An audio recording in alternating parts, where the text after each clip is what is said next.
तर मंडळी, आजचा बाई तुझा आशीर्वादचा भाग खूप इंटरेस्टिंग आहे, 14 ऑगस्टचा. आणि खूप मज्जा येणार आहे आणि इंटरेस्टिंग त्यांनी दाखवून आपल्याला खूप हसवलंय. त्यामुळे व्हिडिओ शेवटपर्यंत बघा आणि चॅनलवर नवीन असाल तर सबस्क्राईब केल्याशिवाय जाऊ नका. तर सरळ तिथे येते तो मुलगा संगीत नावाचा, तो पायल ताईच्या आता मागे लागतो. तर तो मुलगा बघा काय म्हणत असतो, अहो असं बघणाऱ्या माणसाचे असे हाल नका करू, पाप लागल तुम्हाला.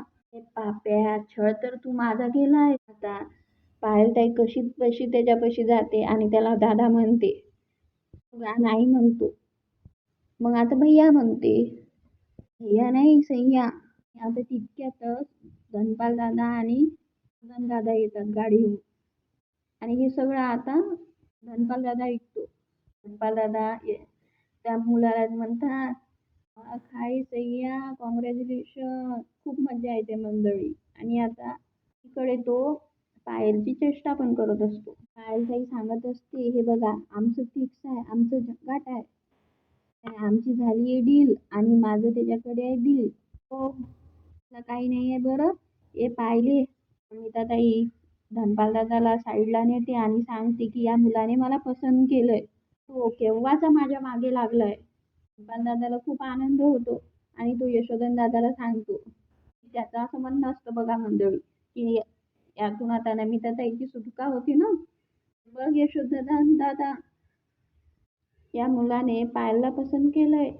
बरं आहे ना मग. अगं असे एवढे लोकच तुला पसंत करू शकतात. हो म्हणून टाक ना. आणि त्या मुलालाही म्हणतो आता, हो हो म्हणून टाका ना तिला. पानू, आपली डील झाली होती ना, तू त्या डॉली का फॉलीला सोडणार होतास. लाव तिला आत्ताच फोन लाव. गेले होते मी तिकडं आणि तू काय केलं रे माझ्यासाठी. तो मुलगा बघा काय म्हणतो, अहो मी करतो ना तुमच्यासाठी काही पण, फक्त चला. आणि मी मुस्काड फोडीला. धनपाल दादाला असं वाटतं की पायलताई त्यालाच म्हणत आहे, ए पायले, पाहिले हे बघ, तू आणि ते तुम्ही दोघी मिळून ना काहीही करा, मला यात काही काढू नका. पानू, आता बघा पायलताई किती छान, किती सारखी रडते मंडळी. पानू, अरे तुला माझी काळजीच नाहीये. यावर धनपाल दादा बघा काय म्हणतो, काळजी नाही आहे म्हणजे काय, देतो ना मी तुमचं जुळून. ओ तुम्ही काय करता हो. आता ते मुलाच्या तोंडात एवढा मावा जमलेला राहतो मंडळी, त्याला नीट बोलता सुद्धा येत नाही. कसं बसं आता धनपाल दादाला समजतं. सांगतो की माझ्याकडे 10 एकर शेती आहे ऊसाची, एकुलता एक आहे, 3 अमृततुल्य. काय म्हणाला तुम्ही, 3 अमृततुल्य. काय मला काहीच कळत नाहीये. तुम्ही जर चुकून बोललाल ना तर मला जास्त चांगलं कळेल. तो मुलगा परत सांगतो तेच ते, 10 एकर ऊसाची शेती, एकुलता एक आणि 3 अमृततुल्य. बघितलं का पाहिले. अगं अमृततुल्य 3 3, अमृततुल्य सारखा माणूस आहे अगं, हो म्हणून टाक न विचार करता. अमृततुल्य त्याच्या चरा निघून राहिला. बघ त्याचं तोंड कसं भरलंय. सोडली तो मुलगा आता पुढी सोडायला तयार झाला मंडळी. खूप मजा येणार आहे. मला असं वाटते की तिलाच म्हणत आहे सोडली म्हणून. मला तिला आनंद होतो खूप. हो पुढी सोडली. बाप रे, बघ पाहिले तुझ्यासाठी तो पुढी सोडून राहिला. भले भले लोक मावा सोडत नाही म्हणून टाक. तर मंडळी, आपल्याला तर माहीतच आहे आता आत्याचा किती राग असतो तो. ती काय आता कोणाला आवरल्या जात नाही. आता यांना माहितही नाही नमिता ताई कुठे आहे तर. ते यशा, माई नमी कुठे आहे ते सांग. यशोधन दादा बिचारा आपला साधा बोळा, तो म्हणतो नाही आत्या मला काहीही माहित नाहीये. माहित नाही, शक्यच नाही, मला आता विश्वासच नाहीये, कारण तुला विचारल्याशिवाय तर ते काही करूच शकत नाही. सांग फक्त तू ना मी कुठे आहे. यशोधन दादा आता त्याचं मत मांडतच असतो. अगं मी तिला खूप फोनही केले, ती फोनही उचलायला तयार नाही. तिला शोधूनही आलो आणि ती सापडलीही नाही. धनपाल दादाही कसं तसं समजावण्याचा प्रयत्न करतो. अगं आत्या, तुला सांगून राहिला ना यशोधन दादा, आम्ही गेलो होतो पण नाही दिसले ना मी कुठे. सारखं तोंड करून बोलू नको हा माझ्याशी. मी कुठे आहे फक्त तेवढं सांग. मला माहित असतं तर खरंच सांगितलं असतं आत्या तुला. हो ग, तुला काय आता दुसऱ्या भाषेत सांगायचं का? म्हणजे तुला आता समजणार आहे. माहित आहे हा सगळा तुमचा प्लॅन होता. नमीला लपवून ठेवायचा आणि तिच्या बदलीत या मुलीला पाठवलं तुम्ही लग्न मोडण्यासाठी. समजा बघा काय म्हणतो किंवा पाठवल्याबद्दल. आणि आता पायाचा हात धरतो आणि तिला घेऊन जात असतो. किती मुलगा आहे मंडळी, ऐकायलाच तयार नाही. त्यांना सांगूनही तरी त्याचा हात सोडते आणि जोराने अशी कानफटीत मारते आणि अजून ती मारायला जाते. तो मुलगा म्हणतो इन्सल्ट. आता कुठे तू मंडळी. मुलगा जातो आणि गाडी काढा असं सांगतो त्याच्या माणसाला. आणि त्याच्या वरचे जो माणसं येतात तर दोन माणसं त्यातला एक माणूस दत्ता काकाला म्हणत असतो की काय दत्ता भाऊ तुम्ही आमची घरी येऊन कुठे गेली. आणि आता काकूचा राग अजून जास्त वाढत असतो. पण आता टाळ कसं टकले. मला आत्ता सांग ना मी कुठे आहे. नाही सांगणार का म्या ना आता घरातच जाऊन बघून येते. आणि इकडे आता नमिता ताई घरी जाण्यासाठी निघालेली राहते. तिचं तर काय मन भरतच नाही मंडळी. पूर्ण ती घर बघते. आता घराच्या बाहेर आलं तरी तिला त्याच्या बाहेरचा व्ह्यू खूप आवडतो. ग बाई काय घर आहे की राजवाडा. विवानला म्हणत असते ए तू पुढे ये आणि माझा मस्तपैकी एक फोटो काढ. माझं घर दिसलं पाहिजे आणि मी एकदम अशी सुंदर मुलगी. मी ताई त्याला काय म्हणते बघा चिडके तोंडाचा. बसता बसता तिला असं आठवतं की ते फिल्मीमध्ये पिक्चरमध्ये कसं दाखवतं मंडळी तसं. ते तुमच्या इकडे काही दरवाजा वगैरे काही उघडत नाही का ते पिक्चरमध्ये कसं दाखवतात. विवानला ड्रायव्हर म्हणते बघा. ड्रायव्हर चला. विवान तिच्यावर चिडतो ए मला ड्रायव्हर नाही म्हणायचा. ड्राईव्ह करणार याला ड्रायव्हर म्हणून नाही तर काय म्हणू बरं. फक्त तू गाडीतून उतर आणि तुझ्यासाठी टॅक्सी बुक केली आहे ना तू टॅक्सीतून जा. मला काय टॅक्सीवाल्याने आणलं की तू आणलं रे. माणसानीच आणलंय ना. मग आता तूच सोडायचं मला घरी. करशील नाही ना तर मी देशमाने साहेबाला आवाज देऊ. ए त्यांना काही बोलू नको का मी सोडतो तुला. आवाज देत असतो. मी ड्रायव्हरला सांगतो तो सोडेल तुला. ड्रायव्हर हा निघतच असते तितक्यात स्वाती येते आणि तिच्या हातात बॅग असते. त्याला म्हणत असते की हे लाडू केले अवनीच्या आवडीचे हे द्याल का तिला प्लीज. ताई बघा किती छान बोलते आता. एक बोलू का तुम्हाला. एवढं प्रेम आहे अवनीवर तर तुम्ही आतल्या आत का ठेवता. ते थोडं बाहेरही काढायचं. इकडे यायचं पण तसं तिला बरं वाटेल ना. वाटत असेल हो तिला. बिचारी पोरगी एवढ्या पोरामध्ये एकटी राहतीये. काय ते एक माणूस पण येत नाही तिला भेटायला. हा बरं तिला बरं वाटेल. त्या स्वातीने एक चिठ्ठी दिली आहे अवनीसाठी. त्यात काय लिहिलं ते आता आपल्या पुढच्या भागातच समजेल. नमिता काही तर गुपचूप चिठ्ठी घेते. विवांत काही लक्ष नसतं. आपलं विंडोच्या याच्यावर कापड झाकत असतो. त्याचा चेहरा नाही दिसला पाहिजे कारण आता तो भीतो ना. मागच्या वेळेस कसं त्याची फजिती झाली होती. ती आता त्याला विचारते अरे विवान तू काय करतोय. म्हणजे ते तेव्हा आता नमिता ताई तिला सांगते ते तोंड झाकायची पद्धत ठेवत आहे. असं वाटतं तर मला कशाला पळून आणलंस रे. ती कामच कशाला करायची तू असं तोंड झाकू असं वाटव. इकडे बघा पायल ताई आता मागे लागलेली राहते धनपाल दादाच्या. पानू हे बघ असं वागायचं नाही हा. तू मला शब्द दिला होता. मला सांग तू करायला काय गेली होतीस आणि करून काय आलीस. आता पायल ताईचं उत्तर असते माझ्या बदलीत जर जाऊबाई गेल्या असत्या ना तर त्यांनी हेच केलं असतं. पाठवायचं होतं ना तू कशाला गेली. तूच पाठवलं होतंस म्हणूनच गेली होती ना मी. आणि मी गेल्यानंतर तू ते त्या डॉली का लुबऱ्या बाईला तू फोन करून ब्रेकअप करणार होता. कर आता तिला. मंडळी आता यशोधन दादा असे हात जोडतो तिच्या पुढे. ए बाई पायल अगं परिस्थिती बघ ना. काय ते मी सापडून नाही राहिली आधीच सकाळपासून. काकूचं सगळं पाहून असतं म्हणजे घराच्या अंदर सगळं पाहून ती येते. तरी आता तिला काही विश्वास नसतो. बघा मंडळी सगळं बघितलं सगळ्यांनी एवढं सांगितलं तरीच काकूला विश्वास नाही. कुठं लपवलंयस रे माझ्या नमीला. तोंड्याच्या नमी एका एका पोराला आता सरळ करेल. आत्या नाही आहे ना ती सांगितलं ना तुला ग. नाही आहे मला येड्यात काढतो का? घरातच लपून ठेवलं असणार तुम्ही. तू पाहिलं ना, सगळंच तर बघितलं. फ्रीज पाहिलं, कपाट पाहिलं, गोण्या पाहिला, हे पाहिले, पाहिलं, दिवाण पाहिलं, अजून काय पाहायचं बाकी आहे? मला काय येड्यात का पाडतो की काय? आंधळी आहे मी? पागल समजतोस की काय मला? चांगलं ओळखून आहे मी तुझा आणि तुझ्या भावंडाला. कसं सांगू मी आत्या तुला, आता कसं समजावू? आता धनपाल दादा यशोधन दादाला म्हणत असतो, अरे तिला सांगून काही उपयोग नाही, तिचं ऑलरेडी इन्कमिंग बंद आहे. अच्छा, माझं इन्कमिंग बंद आहे काय? आता तुम्हाला दाखवतेच माझं इन्कमिंग काय आहे ते. मी आता काय असं ऐकणार नाही, आता बघतेच मी, असं म्हणून आता आत्या निघून जाते. आता मंडळी, आता पुढे काय आत्या कोणता राडा घालते अजून काय माहित नाही. आणि बघा काय विचारते, पानू जाऊबाई कुठे गेल्या असतील? काय माहित कुठे गेली आहे, आकाशानं उतरली की जमिनीत गेली काय माहित. यावर आता ती म्हणते, म्हणजे आपण जाऊबाईला कुठे शोधायचं, पोलीस स्टेशन मध्ये की हॉस्पिटल मध्ये? हे ऐकून यशोधन दादा तर बिचारा खालीच बसतो आणि डोक्यावर हात ठेवतो. त्या मनात आता भलते सलते विचार येतात मंडळी. खाली बसल्यानंतर आता धनपाल दादा तिच्यावर ओरडतो, म्हणजे पायल ताईवर ओरडतो. आता तू कशाला निगेटिव्ह बोलतीस ग? आणि आता तितक्यातच राजादादा आणि अवनी येतात. राजादादाला आता काही माहित नसतं, पण तरी तो विचारतो, कोणाला निगेटिव्ह बोलतोयस रे तू?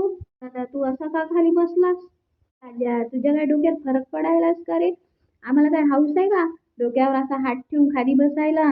राजादादा त्याला म्हणतो, तू सरळ सांगणार आहेस का काय झालं ते? यशोधन दादा त्यांना म्हणत असतो, अरे नका रे तुम्ही दोघं भांडू. दादाची मंडळी आता काळजी दुसरी. तो सांगतो आता नेमकं काय घडलं ते. अरे काय झालं, नमीला बघायला पाहुणे आले. दादा न ऐकता पूर्ण म्हणायला सुरुवात करतो, अच्छा हे प्रॉब्लेम आहे का? आग तिकडं पण लागली आणि इकडं पण लागली. काम करणं बाकीले जाव शादी करून दे. धनपाल दादा त्याला म्हणत असतो, ए नाशिकी ताशी, तसं नाही आहे. म्हणजे 50% आहे असं आणि 50% मी आपल्या इथे आली होती, पण नंतर ती गायब झाली. कुठे गायब झाली ती कोणाला माहित? अशी कशी गायब झाली? आता अवनी विचारत असते, तुम्ही सगळीकडे शोधलंय का? आता राजा दादा यशोधन दादाला म्हणत असतो, आणि आत्याला माहित आहे का? आत्याला जर माहित पडलं ना तर ती आगच लावेल. मंडळी आता काकूने तर रॉकेलची डबकीच आणलेली राहते घर जाळायला. नाही का, धोंड्याच्या एका एका पोराला सरळ करेल. मग पोरगी मला आत्ता शोधून आणून द्या. दादा तिला म्हणत असतो, ए आत्या थोडं थंडतेनं घे ना. आम्हाला पण माहित नाही ना मी कुठे आहे, आम्ही पण शोधतोयच ना. बघा मंडळी, ती घर जाळायला नाही आलीये, ती स्वतःला जाळून घेण्यासाठी म्हणतीये. नमिता ताईची एंट्री होते आणि ती कारमधूनच चिरडते, सगळ्यांना सांगते. तिला खूप आनंद होतो, अवनीच्या घरी गेलेली राहते तर. आणि ती उतरल्याबरोबर म्हणते अवनीला, अगं तुझं घर नाही का, राजमहलच आहे राजमहल. यावर आता अवनी आश्चर्यचकित होते आणि तिला विचारते, तू कधी पाहिलं? पाहिलं म्हणजे, अगं तिथूनच तर आले मी आता, माझ्या घरून. तिचा मात्र खूप आता घोळ होऊन जातो डोक्यात. घरून? तुझं सामान पण घेऊन आलीये. आणि आता एकीकडे काय असतं, विवान तिला शांत करण्याचा प्रयत्न करतो की चुप राहा. कारण आता विवानचं काही खरं नाही मंडळी. एकदा जर यांना सगळ्यांना माहीत पडलं की यांनी किडनॅप केलं होतं, म्हणून म्हटलं होतं ना ग तुला सेफ घरी सोडलंय, जा ना आता. दादा आता विचारत असतो, ए नमे तू त्यांच्या घरी कशाला गेली होतीस ग? धनपाल दादाही तिच्यावर ओरडतो, ए नमे तुला ना जिथं तिथं नको ती सवय आहे कट मारायची, सवयच खूप घाण आहे. सांगून जाता नव्हतं येत तुला कुठे चालली आहे ते? ए तुला काय सांगून जाऊ रे? आणि मी स्वतः कुठे कुठे गेले होते, हा घेऊन गेला होता मला. गुंडांनी किडनॅप केलं होतं मला. म्हणजे अवनीला किडनॅप करायचं होतं, पण याच्या माणसाने माती खाल्ली ना, म्हणून मला नेलं. विवान तिकडून बोलत असतो की ए दार लाव. विवानला खूप भीती असते. मात्र आता ऐकून सगळ्यांना खूप मोठा धक्का बसतो. त्याची गाडी नेतच असतो तर तिघेही भाऊ आता गाडी थांबवतात. आता राजाचं लक्ष जातो की तो विवान असतो. हे बघा हा तर सोडके आहे. तिलाही म्हणतो की मॅडम हा विवान आहे, दुखू येऊ नये म्हणून काय कापड लावलाय का तू? काढ. विवान काय ऐकायला तयारच नसतो. "नाही, नाही, मी दार नाही काढणार. दार काढलं की तुम्ही माझे कपडे काढसाल. आम्ही मॅडमला किडनॅप करणार ना. थांब, तुझी गाडीच फोडतो." दगडच घेतो तेव्हा धनपाल दादा तर त्याला अडवतो. "अरे राजा, आपण कशाला मारायचं? याची लायकीही नाहीये. आपल्यापाशी याच्यापेक्षा मोठा माणूस आहे. धडा शिकवायला ना आपल्यापाशी एक फुलंही मोठं अंतर आहे." सगळेजण आत्याकडे बघतात. आत्याला काही समजत नाही. ती आता शांत उभी असते. जर यांच्यावर जर काही हे असतं, गुन्हा वगैरे काही आलं असतं, तर मग आत्या काय आता अशी शांत उभी राहिली नसती. गोपालदादा लावून देण्याचा प्रयत्न करतो. "त्या बघितलं का? तुझ्या पोरीला कोणी किडनॅप केलं होतं. विवानने किडनॅप केलं होतं तुझ्या पोरीला. तू आम्हालाच मारायला निघाली होतीस. तर तुझी लाज राखत होतो. बघ, मग घर जाळायला निघालीस तू. आता आता काय करणार आहेस गं तू याचं? त्यामुळे तुझ्या पोरगीचं लग्न मोडलं." राजाच्या दगड आता आत्या घेते, काकू घेते आणि गाडीवर मारण्याचा प्रयत्न करते. "मा पोरीला पळून नेलंस तुझ्या तर मा पोरीशी लगीन कोण करणार? मला लय मोठा प्रश्न आहे." आत्या, तो लग्न करेल की रमेशशी? आता राजा आत्याला म्हणत असतो. "आत्या, नमीला तो कॅनडाला घेऊन जाईल. जाईल की नमीला कॅनडाला." "बरोबर बोलला राजा तू. आता तू म्या पोरीशी लगीन करायचं." आता आत्या विवानला म्हणत असते. आता विवान काय म्हणतो बघा, "अहो, माझी अवनी आहे ना पण." आता त्याच्या गाडीच्या मागच लागते विवानच्या. बाकीच्यांना खूप हसू येते मंडळी आणि मलाही खूप हसू आलं. खूप मज्जा आली. ताई नमिता ताईला म्हणत असते, "जाऊ बाई, जाता का कॅनडाला? त्याला पाठव की राजाला." राजा म्हणजे अवनीला म्हणत असतो की, "अहो मॅडम, आपण ही मज्जा इथची किती मिस केली." "अरे राजा, ही काय मज्जा आहे का? अवनीला किडनॅप करायला आले होते. नमिताला घेऊन गेले म्हणून नमिता परत तरी आली. नेलं असतं तर काय केलं असतं?" "अगं सॉरी, अवनीला काय आता राहिल्या जात नाही." "सॉरी कशाला म्हणतीयेस? मला तर खूप मज्जा आली तुझ्या घरी आणि तुझ्या घरच्याकडून असा मस्तपैकी पाहुणचार करून घेतला की नाही. मी नव्हते म्हणून माझ्या बघायला असा कार्यक्रम गेला की ढगात." आई सांगत असते बघा सगळ्यांना.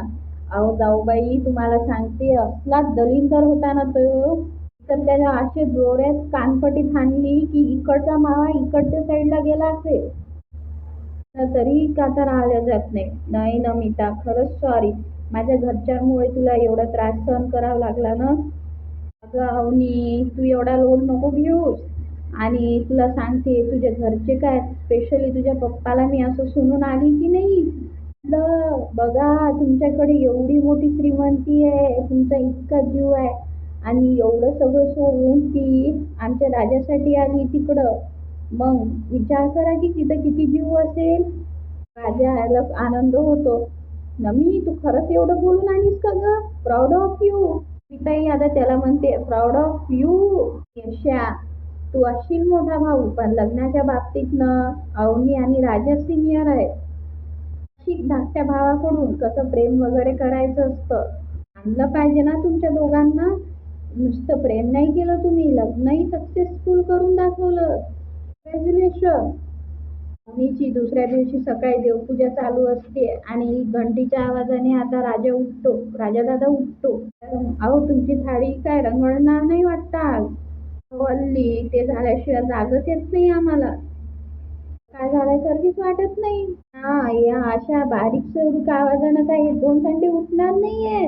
"तर बाजूला हो, मला जायचंय." अवनी काय आता त्याला जास्त बोलत नाही आणि निघण्याची तयारी करते. जाणाऱ्याला विचारायचं नसतं असं म्हणतात. "तुम्हीच सांगा ना, तुम्ही कुठे चालले? मी एवढ्या उशिरापर्यंत झोपून राहता? मला नाही राहायचंय या घरी. मी चालले माझ्या घरी." मी आता राजाची जराशी मस्करी करते बघा. राजा सरळ जातो आणि धनपाल दादा आणि धनेश दादाला उठवतो. उठा. तुम्ही दोघं उठले नाही ना म्हणून आता मॅडम घर सोडून चालले." धनपाल दादा तर आता त्याच्यावरच आरोप लावतो मंडळी. "तूच नेमकी भांडला असशील वहिनीशी. नाही काही केलं. तुम्ही उठले नाही म्हणून झालं हे सगळं. काय हो आरडाओरडा लावलाय सकाळी. आता अवनी सगळ्यांवर कातावते. मी नाही चाललीये घरी. कॉलेजला चाललीये." "कॉलेजला? कॉलेजला कशाला? पण तुम्ही तर पास झालाय ना." आता राजा अवनीला विचारत असतो. तेव्हा धनपाल दादा म्हणतो, "हे राजा, धनेशचे नाही का 4 विषय राहिले. तेव्हा धनेश दादा म्हणतो नाही 2. वहिनीचे पण राहिले असेल. तेव्हा धनेश दादा सांगतो अरे नाही ते तर गोल्ड मेडलिस्ट आहे. पाहुणी म्हणते की मी सर्टिफिकेट आणायला चालली आहे. अच्छा म्हणजे ते तुम्ही काय पोस्टेड वगैरे करणार आहात का? आता म्हणतो जर तुम्ही उपोषणाला वगैरे बसताल ना तर धन्याला घेऊन जा. याच्याकडे बघून एका दिवसातच सर्टिफिकेट देतील ते लोक. त्याची तब्येत बघून घाबरतील ना ते. त्रास देत आहे त्या बिचाऱ्याला. कॉलेजमध्ये मी डुप्लिकेट सर्टिफिकेट घ्यायसाठी चालली आहे. जॉबसाठी लागतील मला. सगळ्यांच्या लक्षात येतं अरे बाप रे आम्ही तर वेगळंच काहीतरी समजलो. आणि अहो खरा प्रॉब्लेम काय आहे माहिती आहे का? धनपाल दादा आता अवनीला म्हणत असतो हा राजा नाही का खूपच निगेटिव्ह माणूस आहे. याच्यामुळे सगळं होतं. तुम्हाला जायची काय गरज आहे? ॲप्लिकेशन मला द्या मीच घेऊन येतो. माझं काम आहे मला करू द्या मी जाईल आणि कॉलेजही बघायचं आहे मला. आता यशोधन दादा समजावण्याचा प्रयत्न करतो अवनीला. ऐका ना राजन जर तुम्हाला नको हवं असेल तर आमच्यापैकी कोणी येईल तुमच्या बरोबर. तुमचं ते आत्ता आत्ता अपहरण प्रकरण झालं होतं ना उगाच रिक्स नको घ्यायला असं वाटत आहे मला. आणि आता उठून म्हणते माहिती आहे मला पण मला आता काय घाबरून काय घरी बसता येणार आहे का? जाऊन येते. सगळेजण तर हात धरूनच मागं लागतात मंडळी अवनीच्या. असं नव्हतं म्हणायचं पण तुमच्या वडिलांना जर कळलं ना तर ते काही ना काहीतरी करतील. राजाला किंवा कुणाला तरी घेऊन जा ना. पण आता अवनीच्या चेहऱ्यावर समाधानी येते. तर मंडळी आता पुढील भागात सगळेजण मिळून अवनीला सोडायला येतात कशी. तर अवनीला असं वाटतं की ती कुठे शाळेतच चालली की काय. आता जाता जाता काका दिसतात म्हणजे अण्णा दिसतात आणि अण्णा तर चक्क गाडी थांबवतात आणि माझ्या सुनबाईला कुठे घेऊन चालली म्हणून म्हणतात. अवनी त्यांना सांगते की अहो ते डुप्लिकेट सर्टिफिकेट लागतील ना त्याच्यासाठीच चालली आहे मी कॉलेजमध्ये. त्याची माया खूप वेगळी. फळ घेऊन देत असतात अवनीला पण त्यांनी चाकू हातात धरल्यामुळे आता अवनी अजून जास्त घाबरली आहे. ते तेव्हा नाही का त्यांना काकूने सांगितलं तेव्हापासूनच आता अवनी अशी घाबरायला लागली आहे मंडळी.